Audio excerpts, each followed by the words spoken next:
같이 볼 말씀은 민수기 14장으로 갑니다. 구약 민수기 말씀, 민수기 14장. 네. 다 돼 있으니까 그냥 네. 보세요. 민수기 14장 29절에서 35절까지 말씀.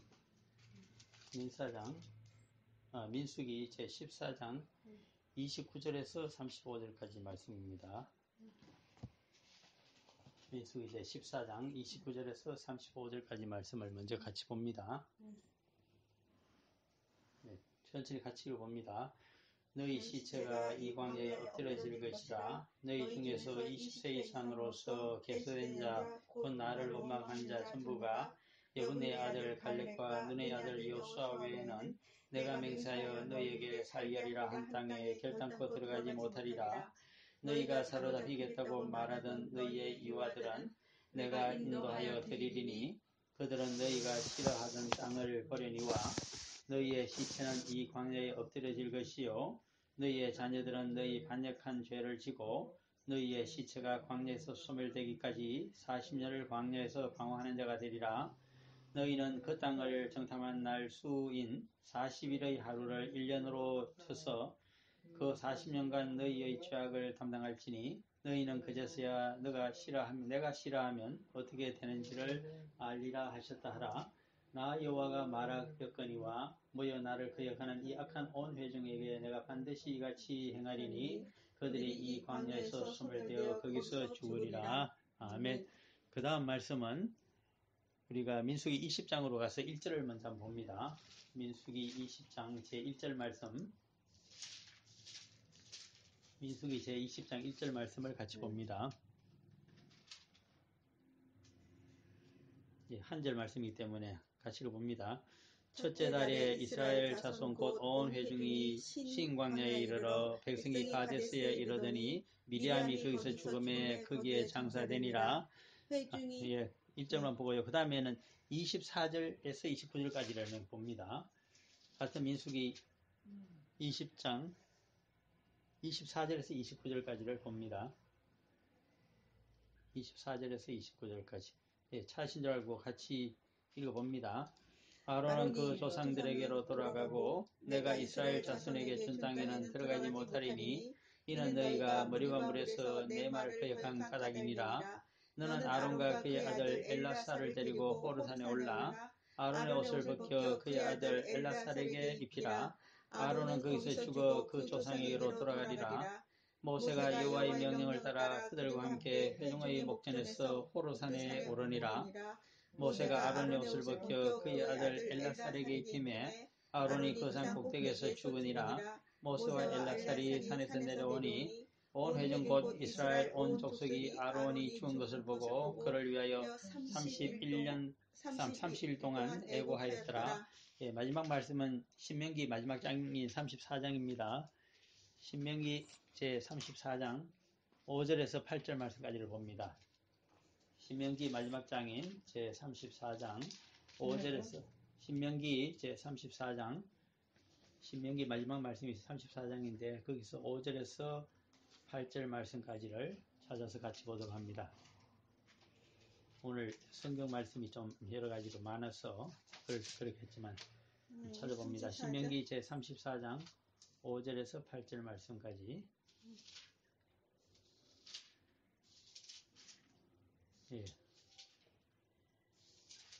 신명기 제34장 5절에서 8절 말씀.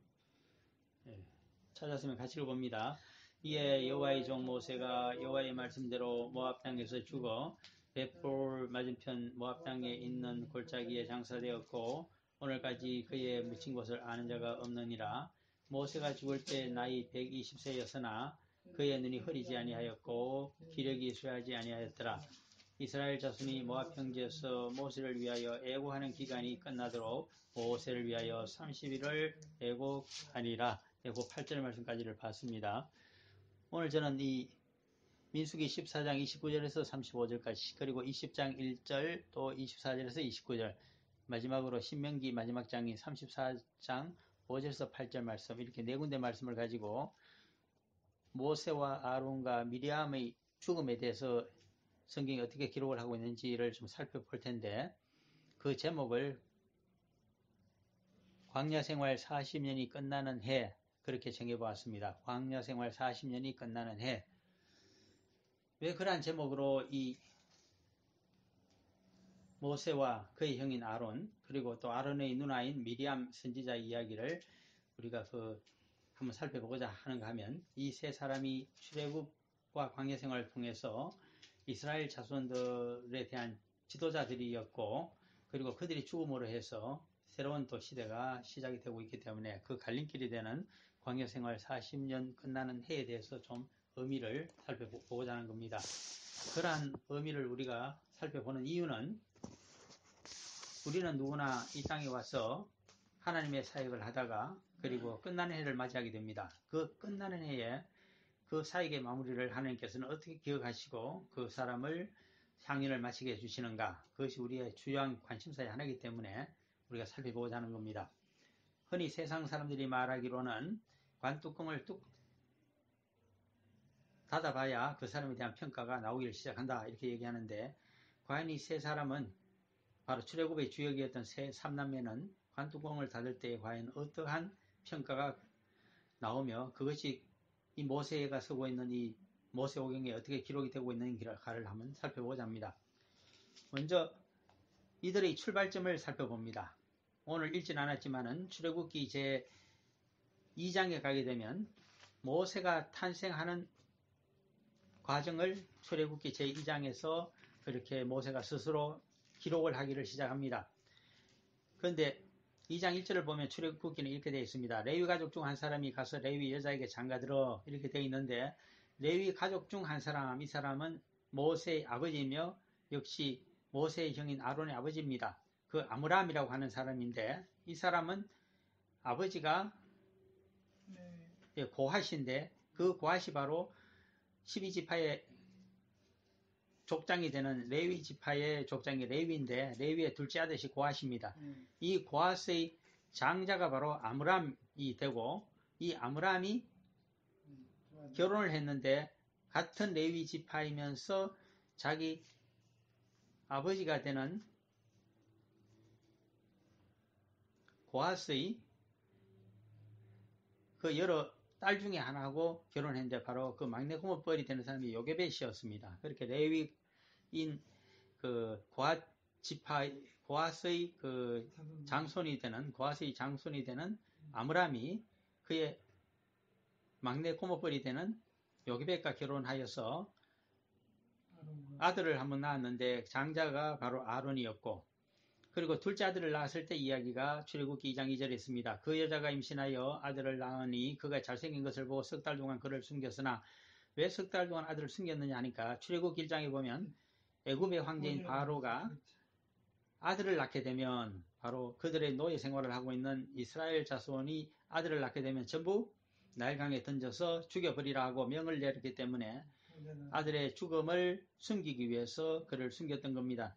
그러나 석 달이 지나자 목소리가 우렁차고 워낙 근골이 장대한 참 준수한 사내아이인지라 더 이상 숨길 수가 없어서 나일강 갈대 숲가에 갈대 상자를 만들어서 거기 숨겨두는 일을 하였는데, 그때 2장 4절에 출애굽기에서 누나가 나타납니다. 그의 누이가 어떻게 되는지를 알려고 멀리 서더니 하는데, 여기 누이가 바로 한 6, 7살쯤 먹었는, 그때 당시에 모세는 1살이라고 한다면 그의 형인 아론은 4살쯤이 됐을 것이고 3살 터울이니까 그보다 나이가 많은 미리암이 아마 한 6, 7살 됐을 겁니다.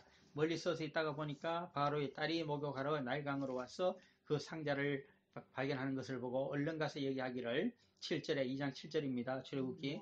그의 누이가 바로의 딸에게 이르되, 내가 가서 당신을 위하여 히브리 여인 중에서 유모를 불러다가 이 아기에게 젖을 먹이게 하리까 했더니, 바로의 딸인 공주 합세술토 공주가 수락을 했기 때문에 얼른 이 미리암이 뛰어가서 유모로 데려온 자가 누구냐 하니까 바로 친어머니였습니다. 그래서 모세는 이 누나의 기지 덕분에, 지혜 덕분에 친어머니의 젖을 유모로 알고서 먹고서 자라난 사람이었습니다. 그런데 이 미리암이 나중에 출애굽을 할 때에 출애굽기 15장에 가게 되면 최초의 여선지자로 기록이 되기를 시작합니다. 그것이 출애굽기 제15장 20절에 보면 여기서 모세의 기록입니다. 아론의 누이라고 하지만 사실은 누나입니다. 자신의 형인 아론의 또 누나가 되는 선지자 미리암이 손에 소고를 작은 북입니다. 잡으며 모든 여인도 그를 따라 나오며 작은 북을 잡고 춤추니 미리암이 그들에게 화답하여 이르되 너희는 여호와를 찬송하라. 그는 높고 영화로우심이요 말과 그 탄자를 바다에 던지셨음이로다 하였더라. 여기 바다는 홍해입니다. 그러므로 여호와께서 이스라엘 백성들을 다시 노예로 잡아가려고 하는 애굽의 정예병들을 전부 홍해 바다에 던져서 수장시켜버린 그것을 찬양할 때에 이 미리암이 선지자이기 때문에 이와 같이 찬양의 글을 적어서 노래화해서 불렀기 때문에 모든 이스라엘 여자들이 바로 여선지자인 이 미리암의 선창에 따라서 그렇게 하나님을 찬양하는 노래를 불렀다고 적고 있습니다. 주의해서 보셔야 될 것은 모세에게 있어서 그의 누나였던 미리암은 어떤 존재였는가? 자신의 목숨을 얻을 때 살려주는데 기여했을 뿐만 아니라 이스라엘 모든 백성들의 여성들을 대표하는 바로 선지자였다는 것입니다. 예수님의 경우를 이 가운데 대비시켜보면 바로 예수님에게는 여제자가 있는데 막달라 마리아라고 하는 제자가 사실은 사도라고 해도 여자이기 때문에 사도가 되지 못했지, 여자 사도라고 불러도 조금 더 부족함이 없는 여인이 막달라 마리아였듯이 출애굽의 지도자였으며 광야 생활 가운데 신정국가 이스라엘을 다스렸던 이 모세의 입장에서는 자신의 누나인 이 미리암이야말로 바로 그와 같은 훌륭한 존재였다는 하는 것을 알게 됩니다. 그 다음에 우리가 모세에게는 이 친형인 아론이 있는 것을 알게 됩니다. 물론 최초의 대제사장이 되는 아론입니다. 어째서 아론이 그렇게 높이 쓰임을 받게 되는가 하면 출애굽기 제4장에 보면 그 의미를 알 수가 있습니다. 모세는 그가 40세에 애굽을 탈출한 경험이 있는 사람입니다.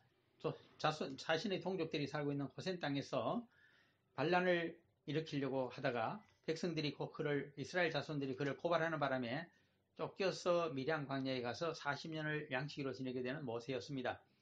그는 스스로 동족인 이스라엘 백성들의 지도자로 또 애굽의 그 반역의 깃발을 내걸려고 했지만 백성들이 그를 믿어주지 아니했기 때문에 할 수 없이 그가 도망자가 된 것이 출애굽기 2장에 나타나고 있는 일입니다.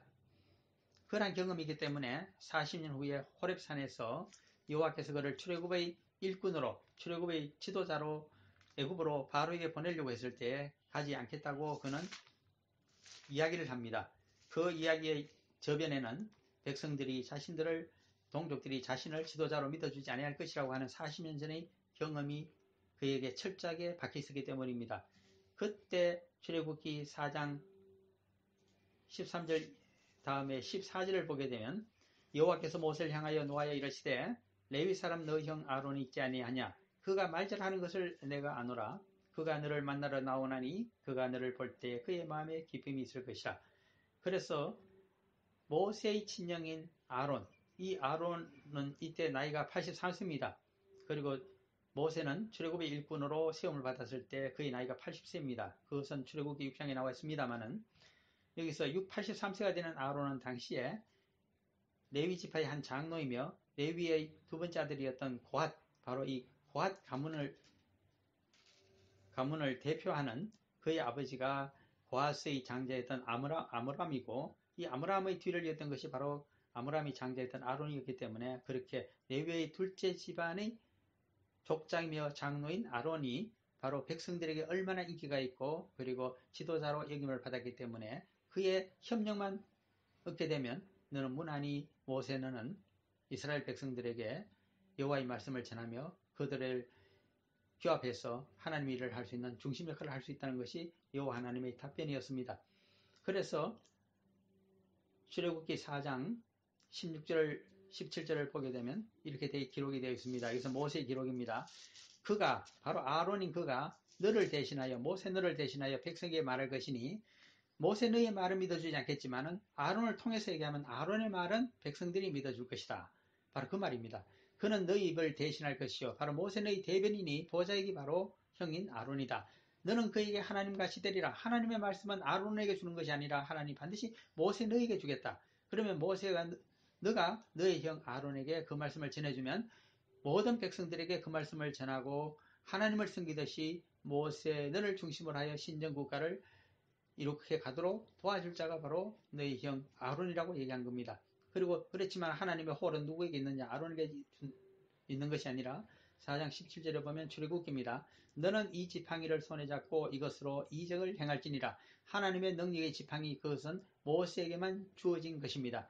그러므로 때로 필요하면 모세가 이 능력의 지팡이를 아론 형에게 잠시 대행하기는 해주지만은 그러나 항상 자기가 쥐고 있었던 마치 한 나라의 왕의 홀과 같은 것이 지팡이였습니다. 그러한 것들을 보게 됩니다.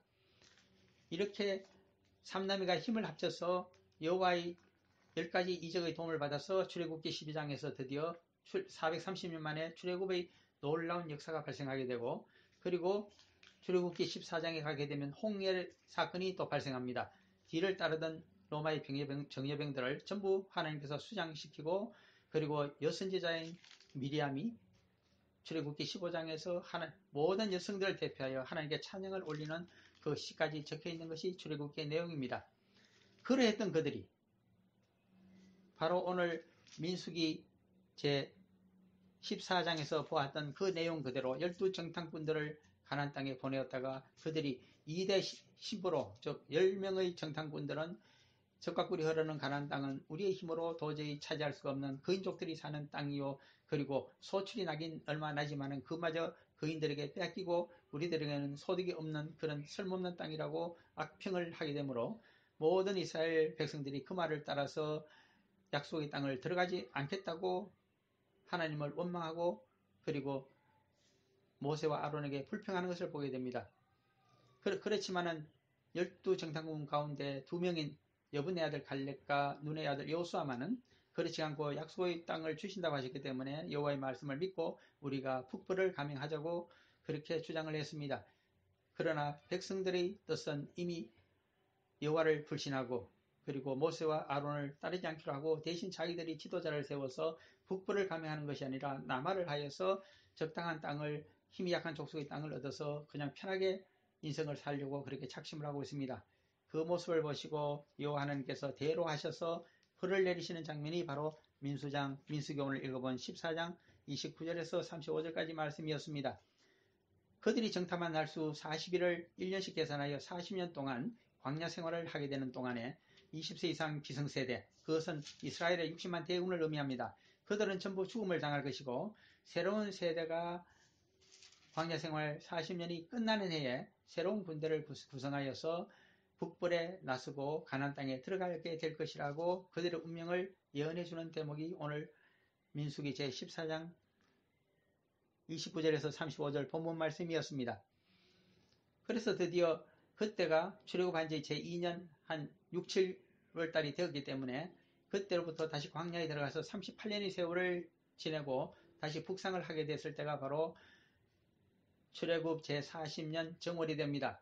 이 정월달에 어떤 일이 발생했는가를 적고 있는 것이 오늘 두 번째 보았던 민수기 제20장 1절 말씀이었습니다.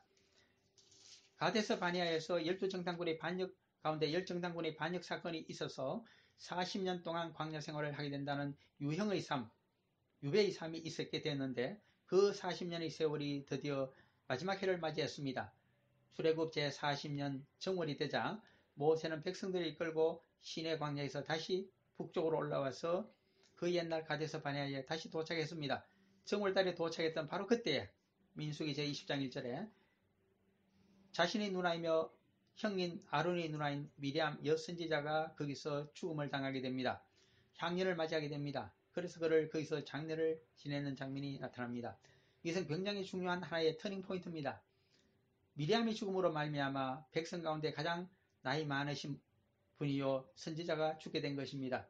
이제 남은 자가 누굴까요? 백성들의 지도자로는 나이가 많은 지도자로는 두 사람이 남았습니다. 대제사장 123세인 아론과 그리고 120세가 되는 바로 최고 지도자 왕과 같은 국보와 같은 이스라엘의 최고 지도자인 모세만이 남게 되었습니다. 이 두 사람도 그 해에 출애굽 40년에 모두 죽을 운명을 맞이합니다. 왜 그러냐 하면 우리가 오늘 민수기 20장에서 12절을 한번 보시면 그 내용이 나타납니다. 민수기 20장 15절을 읽어보면 제가 읽어드리겠습니다. 여호와께서 모세와 아론에게 이르시되 너희가 나를 믿지 아니하고 이스라엘 자손의 목전에서 내 거룩함을 나타내지 아니한 고로 너희는 이 회중을 내가 그들에게 준 땅으로 인도하여 드리지 못하리라 하시니라. 즉 적과꿀이 흐르는 땅에 이 백성을 이끌고 들어가지 못하는 운명이 되리라. 그 말씀은 바로 가나안 땅에 들어가지 못하고 이방 땅에서 광야 가운데서 두 사람이 모두 죽게 된다는 그들에 대한 벌을 말씀하신 것입니다. 그렇다면 이제 아론과 모세의 죽음이 그들의 누나인 미리암이 출애굽 40년 1월달에 죽었으면 이제 그 해에 모두 죽게 된다는 말입니다. 그렇다면 그들이 죽게 되기 전에 이 광야생활 40년 마지막 해에 끝나는 해에 어떤 축복을 그들에게 주실까요? 약속의 땅 가나안에 들어가지 못하는 대신에 그들에게 이 땅에서 마지막으로 주고 있는 하나님의 축복이 무엇인가 하는 것을 우리가 꼭 묵상하고 살펴보아야만 합니다. 그 이유는 하나님의 선지자로 제사장으로 그리고 하나님을 섬기는 최고의 지도자로 살아갔던 그 여호와의 종들에게 하나님께서는 향리를 맞이하기 전에 마지막 어떤 것으로 이 땅에서도 보상을 해주시는가를 보기 위한 것입니다. 그 점을 알기 위해서 오늘 우리가 민수기 20장 24절부터 29절까지 아론의 죽음에 대해서 살펴보았습니다. 그는 호르산에서 올라가서 자신의 예복을 죽기 전에 숨을 거두게 되자 옆에 있던 모세와 그의 셋째 아들인 엘라살이 벗겨서 모세가 세 번째 조카인 바로 살아남아있는 첫 번째 조카가 되겠습니다. 엘라살 제사장에게 입혀서 그를 대제사장의 자리를 승계하도록 해줍니다. 그러므로 이 땅에서 아론은 123세로 향인을 맞이하지만은 그의 가문이 대를 이어가면서 대제사장의 자리를 승계해가는 것을 보게 됩니다. 오늘날 우리 한국교회가 세습이 승행한다고 합니다. 그러한 경우에는 하나님이 과연 호르산에 올라가서 그 옷을 벗겨서 그의 아들에게 대제사장의 예복을 입히고 그 일을 승계하라고 하는 명령이 있었는지 우리가 궁금합니다만은 모세의 경우에는 분명합니다. 여기뿐 아니라 민수기 20장뿐 아니라 출애굽기 29장 29절에 가게 되면 바로 아론의 대제사장의 예복은 그의 아들 중에 하나가 물려받아서 반드시 입고서 대제사장의 가문이 될 것이라고 하는 축복의 내용을 말씀해 주는데 그 말씀을 여호와 하나님께서 이행을 해주시는 장면입니다. 이때가 언제인가가 하는 것이 민수기 33장의 38절과 39절에 나와 있습니다. 호르산에 올라가서 이와 같이 대제사장직을 그의 삼남인 엘라살에게 주게 되는 그때가 출애굽 마지막 해였던 제40년 5월 1일이라고 적혀져 있습니다. 그리고 백성들은 이 5월 1일에 돌아가시고 호르산에서 이제 모세와 새로이 대제사장이 된 엘라살만이 내려오기 때문에 그 자리에서 아론이 죽은 것을 알고서 30일 동안 애곡을 하였다는 것이 민수기 20장 마지막 절 있는 29절의 내용이었습니다. 그러면 마지막으로 하나님께서는 홀로 남게 된 이 모세에게는 어떠한 축복을 주시고 향연을 맞이하게 될까요? 이제는 30일 동안 호곡을 했기 때문에 5월 한 달 동안을 완전히 애곡 기간으로 보냈습니다. 6월 초가 되었습니다. 이때 하나님께서 모세에게 새로운 명령을 내리십니다. 이제는 유형의 때가 모두 지나갔기 때문에 나머지 남은 반년 동안의 너희 인생 가운데 하나님이 복을 주시겠다는 것입니다. 그것이 사실은 신명기 2장에 적혀져 있는 내용입니다. 너희들은 일어나서 세렛 시냇가를 건너서 이제는 모압 땅으로 들어가라. 이 모압 땅으로 들어가서 모압은 건드리지 말고 모압의 동편 광야로 올라가서 모압과 아모리 족속 사이에 있는 그 국경지대를 흐르고 있는 아르논 강입니다. 그 아르논 골짜기를 건너서 아모리 강이 있는 그 아르논 강 북쪽 유역으로 해서 동에서 서로 이동하면서 거기서 호르산이 나타나거든 아바림 산맥입니다. 그 길을 진지로 삼아서 거기에서 온 백성들의 군대를 다시 조직하고 드디어 아모리 족속과 전쟁을 해서 아모리인들이 살고 있는 남왕국과 북왕국 두 개를 점령하여 그 땅을 너희들이 가지도록 하라고 하는 명령을 주시는 장면이 사실은 신명기 2장과 3장에 쓰여져 있습니다. 그러한 은혜가 반년 동안 이루어지기 때문에 모세는 그 말씀을 믿고서 새로운 세대로 군대를 조직하고 사령관과 지휘관들을 세우고 천부장들을 세우고 그리고 아모리 족속 가운데 아르논 강에서부터 요단강 중심부로 중간 허리로 흐르고 있는 야복 시내까지 이르는 그곳에 살고 있는 아모리 남왕국, 바로 시온 왕의 그 땅을 얻기 위해서 전쟁을 벌였습니다. 단 몇 달 만에 그들의 수도를 점령하고 헤스본입니다. 그리고 전국을 점령하게 됩니다. 거기에 그치지 아니하고 도망가는 이 시온 왕의 잔당들을 쫓아서 북으로 올라가게 됩니다. 북으로 올라가서 거기서 야복강을 건너고 그리고 계속 북으로 올라가서 바산 지역을 점령하게 됩니다. 바산 지역은 당시 아모리 족속 북왕국이 있었는데 바산 왕국의 왕인 옥이 지배하고 있던 땅입니다. 그는 그인족이었고 르바임 족속이라고 부릅니다만은 그 그인족들이 다스리고 있는 아모리의 북왕국을 수도 에드레이를 비롯하여 모든 전국을 점령하게 되는데 반년도 지나지 않아서 아모리 족속 요단강 동쪽에 있는 모든 땅을 점령하게 됩니다. 이 땅에는 나중에 12지파 가운데 이스라엘 2지파 반이 거기서 거주하게 됩니다. 참고로 말씀드리면 장자 집안인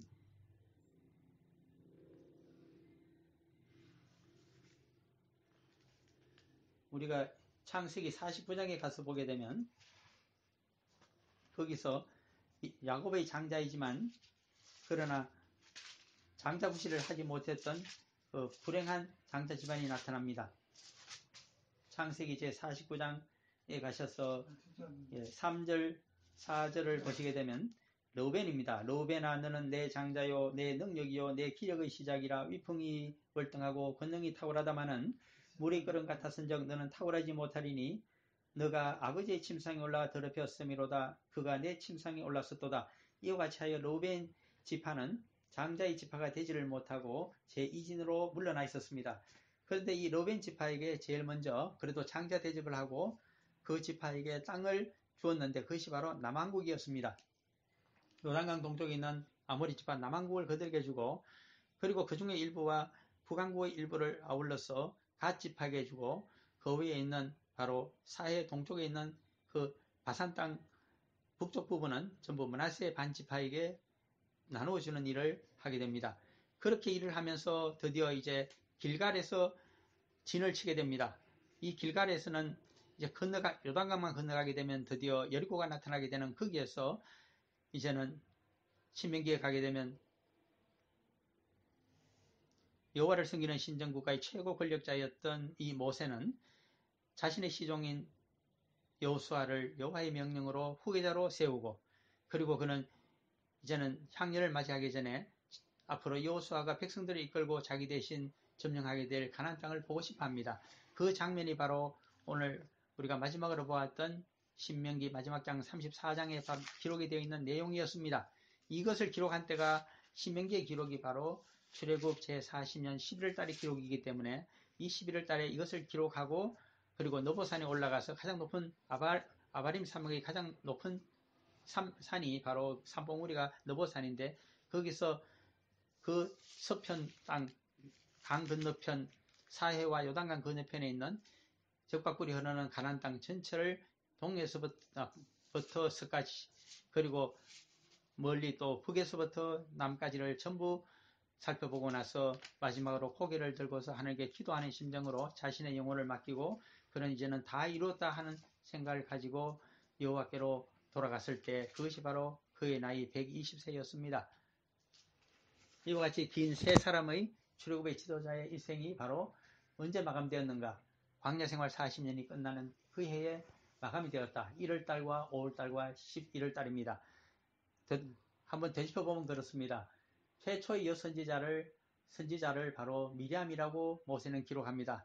그렇게 모든 여성들의 이스라엘의 힘을 결집시켜 주었던 훌륭한 지도자 미리암이 40년 1월달에 눈을 감고 5월 1일에는 그의 형인 대제사장 자신의 가장 큰 동력자이며 조력자였던 형인 아론이 3살 위의 형이 죽게 되었지만은 여호와께서는 그 노고를 치하하시면서 그의 대제사장의 직위를 셋째 아들이었던 엘라살에게 넘겨줬다는 것을 보게 됩니다.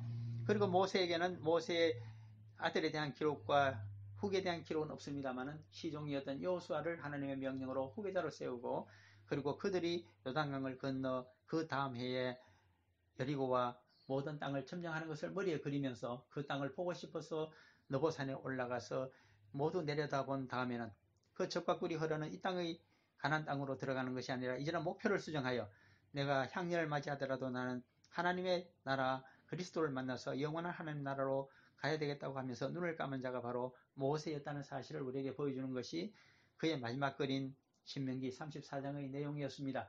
이 말씀은 나중에 신약으로 가게 되면 히브리서 11장으로 옮겨져 갑니다. 히브리서 11장에 가서 16절에는 이제는 모든 믿음의 사람들이 이 땅의 낙원으로 들어가는 것이 아니라 이제는 천성을 향하여 나아간다고 쓰고 있고, 그리고 히브리서 11장 26절에서는 그 선례로서 모세는 백성들과 함께 고생을 하였지만은 그러나 애굽의 검은 보화보다는 그리스도를 만나서 그 보상을 상급을 하늘의 상급을 얻기를 더 원하면서 눈을 감았다 하는 뜻으로 히브리서 저자가 적고 있습니다. 그런 모든 일들이 이 한 해 동안 이렇게 이루어졌기 때문에 우리는 이 땅에서의 유형의 삶이 끝나는 광야 생활 40년이 끝나는 해에 어떤 일들이 있을 것이며 이때 우리들에게 하나님께서 이 땅에서 마지막 상급을 어떻게 주시는가를 다시 한번 깊이 생각해보는 신앙상의 은혜가 있기를 간절히 소원합니다. 잠깐 기도드리고 끝내겠습니다. 사랑하는 아버지 하나님 참으로 감사합니다. 출애굽의 주역이 바로 모세와 그의 형인 아론과 그의 누나였던 미리암인 것을 알게 됩니다. 그들이 광야 생활 40년을 끝나는 해에 가데스에 올라와서 드디어 가나안 땅 들어갈 준비를 갖추면서 그해 정월에 여선지자로서 모든 이스라엘 여자들의 존경을 받고 있던 선지자 미리암이 먼저 죽게 됩니다. 5월 1일에는 대제사장인 아론이 죽으면서 그의 예복을 그의 셋째 아들인 엘라살에게 넘겨주므로 대제사장 지위를 계승해 가게 하는 하나님의 큰 은혜를 받고 눈을 호르산에서 감게 됩니다. 마지막으로 남은 6개월 동안의 모세는 백성들을 군대로 조직하여 드디어 모압 위에 있는 그 아모리 족속의 요단강 동편의 그 남왕국을 점령하고 그리고 이어서 북왕국인 바산왕국마저 점령하게 되어서 요단강 서편에 있는 가나안 땅의 거의 절반만한 땅을 그가 얻어서 백성들에게 먼저 주고 나서 높은 느보산 꼭대기에 올라가서 그의 후계자인 여호수아가 여호와의 명령을 앞으로 이스라엘 백성을 이끌고 점령하게 될 그 약속의 땅, 젖과 꿀이 흐르는 땅을 바라보면서 그의 마지막 소원은 거기는 들어가지 못하지만 그가 그리스도를 바라고 하나님 나라를 바라면서 그가 천국으로 갔다는 사실을 우리는 히브리서 11장을 통해서도 보게 됩니다. 저희들이 이 땅에서 살아가지만 이 땅에서도 하나님께서 주시는 상급을 감사하고 그리고 천국을 주시는 그 은혜를 더욱 감사하면서 많은 백성들과 더불어 살아갈 수 있는 그러한 의미 있는 인생들이 되게 축복하여 주옵소서. 그 일을 감당할 수 있도록 한국 백성들에게도 여호와의 일꾼이 되는 귀한 나라 되게 하여 주옵소서. 또 그 일을 감당할 수 있도록 영광의 그걸 강건하고 모든 예수 그리스도의 사역의 현장에서처럼 모든 질병이 떠나가며 모든 장애가 떠나가고 깨끗함을 받아서 하나님의 일 잘하는 이분들 다 되는 복이 가문마다 성도들이 있게 하여 주옵소서. 이루 줄 믿사오며 우리 주 예수 그리스도의 이름으로 기도합니다. 아멘. 감사합니다.